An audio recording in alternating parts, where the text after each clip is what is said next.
Hello, welcome back to WINFXTRADING YouTube channel, the only channel that has been optimized to make you rich trading the Forex synthetic market. In today's video, I'm gonna show you how to synthesize divergence signal the right way. Okay, I'm gonna take you to the chart. Start with step index. I just added few indicators. If you go to indicators, you see 3 moving averages. The other one is also oscillator. The 3 moving averages is to confirm the strength of the trend. Okay, the 3 moving averages will be used to confirm the strength of the trend in terms of reversibility and continuity. The 3 moving averages will tell whether the trend is going to continue or is going to reverse, while the oscillator will be used for divergence analysis. Okay, so how does this work? At least you see the moving averages, they are all exponential: 50 and 100 and 200. Okay, that's their period, and then the oscillator is just like this. Okay, now when you have added this, the next question is, what is divergence? Okay, divergence is when the divergent indicator, in this case also oscillator, when the signal the indicator is providing is in opposite direction to the signal the price actions and candlesticks are providing. Okay, so that is the meaning of divergence. So a divergence signal can lead to a continuity signal, or it can also lead to a reversal signal. When it leads to a reversal signal, it is called regular divergence. But when it leads to continuous, let's call it continuity or continuous signal, it is called a hidden divergence. Okay, so how would we have actually predicted this sell that happened here using divergence signal? Here we are going to be pretty much running this on any time frame, but the higher the time frame, the better it is. Okay, so how should we have predicted this signal using the tools I'm going to explain in this video? So how should this signal be produced? That's the question. So first of all, you have to look at the aftermath of this signal. What is happening before the sell signal start? So that's the most important stuff you have to put into consideration. Okay, so how to do this? I'm going to start with the oscillator, that is the divergence indicator, and you have to consider the swinging. We have this, so you have to trace this all the way to the oscillator, and then you have to actually know the signal that the oscillator is providing. So we have oscillator providing is actually providing let's change the color of this to a couple of this. So it's actually providing a higher high. So the oscillator is an uptrend. Just 2 points you need. 2 points, you are going to get the signal. All you need is 2 points. So I use this. So if you get at least 2 points, you get the signal.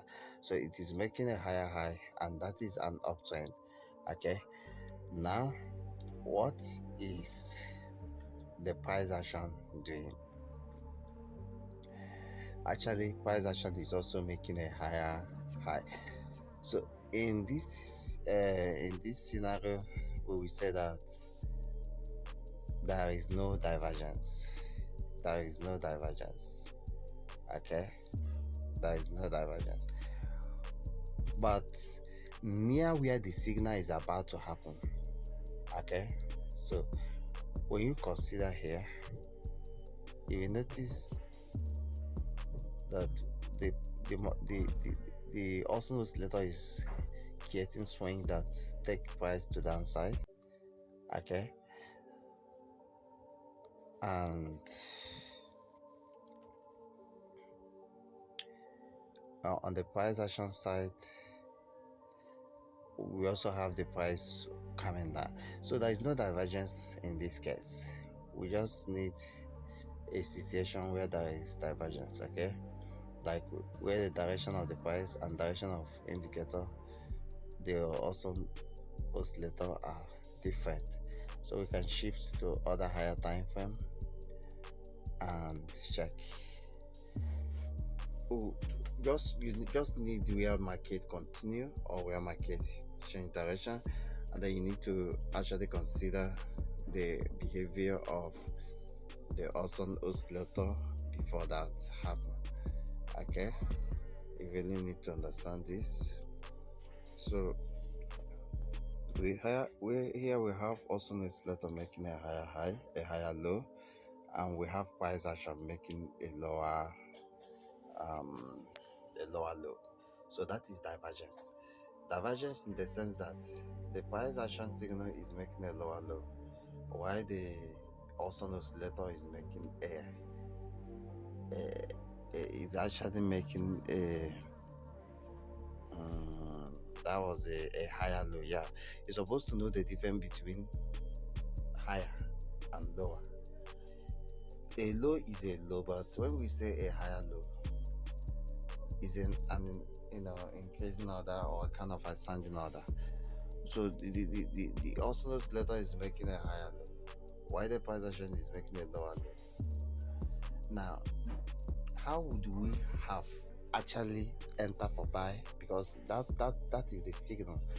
How should we have done this? What you need to do is, near the signal source, you have to actually draw a rectangle and go to the 5 minutes time frame. When you go to the 5 minutes time frame, you are waiting for these 3 moving averages to cross each other. Okay, check where they cross each other for the first time. Immediately they cross each other for the first time, you are going to enter 50% of your overall position, like your zoom position. Make sure your stop loss is outside the last turning point from the source signal, the turning point of the source, which is here. Make sure your stop loss is far about it.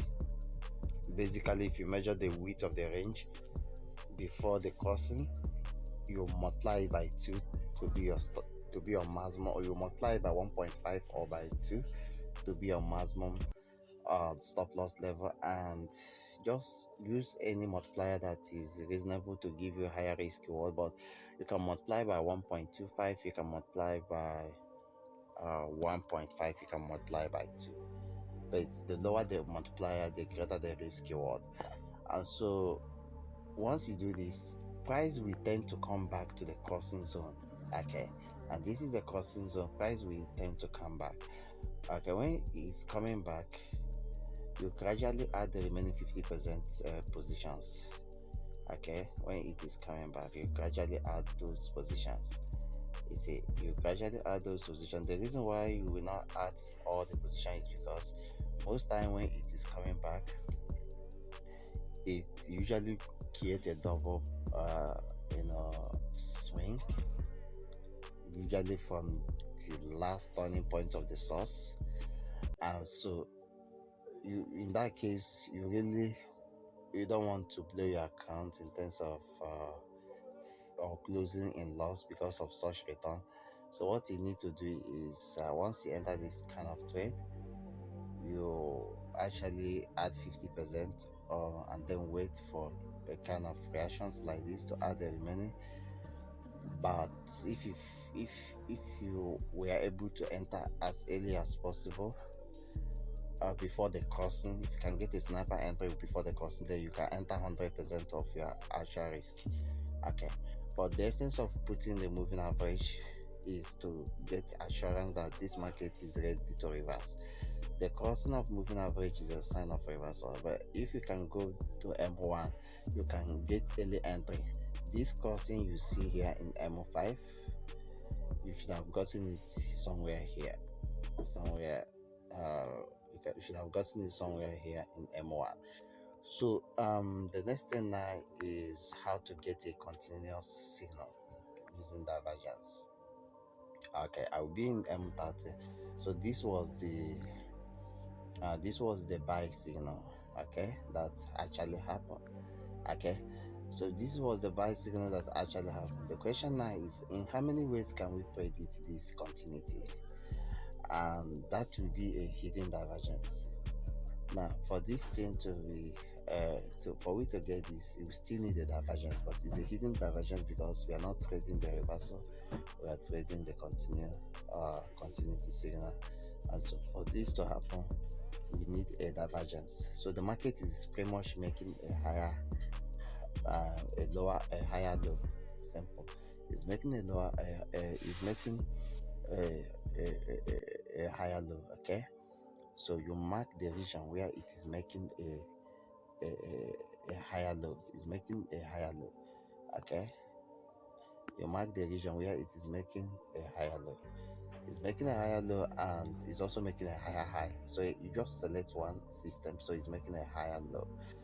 Now, what is the relationship between this higher low and those of Austin oscillator? So within you have to map everything in order. So we have this. So what can you see inside the Austin oscillator? How does the low of the Austin oscillator behave here in this region? What is really happening in the Austin oscillator? We can also have something we pretty much have something like this. We have something like this. So the Austin oscillator was making a higher low. Price was also making a higher low. Yeah, but the truth is, we cannot capitalize on this. If a swing system is not showing a divergence, the opposite swing system should show the divergence. So we also see price making a lower high. Okay, so if a low system is not getting a reasonable idea, then you have to use the high system. And so we have price, the Austin oscillator making a lower high while the price is making a higher high. So that is a divergence. Now, what will now make you to know that this is continuity is the fact that price is reacting to the signal providers, the black, the red, and the blue moving average, and the black moving average envelope price as a support. So that is a sign that you should buy. So I think this is how you should trade divergence. Thank you. Make sure you actually go for WINFX trading courses, and make sure you subscribe to our VIP channels. We have binary channels, we have our Forex channel, we have synthetic channel, we have 𝒂𝒂𝒅𝒊𝒏𝒈 indices channel. So you have to select based on your trading style. Okay, thank you.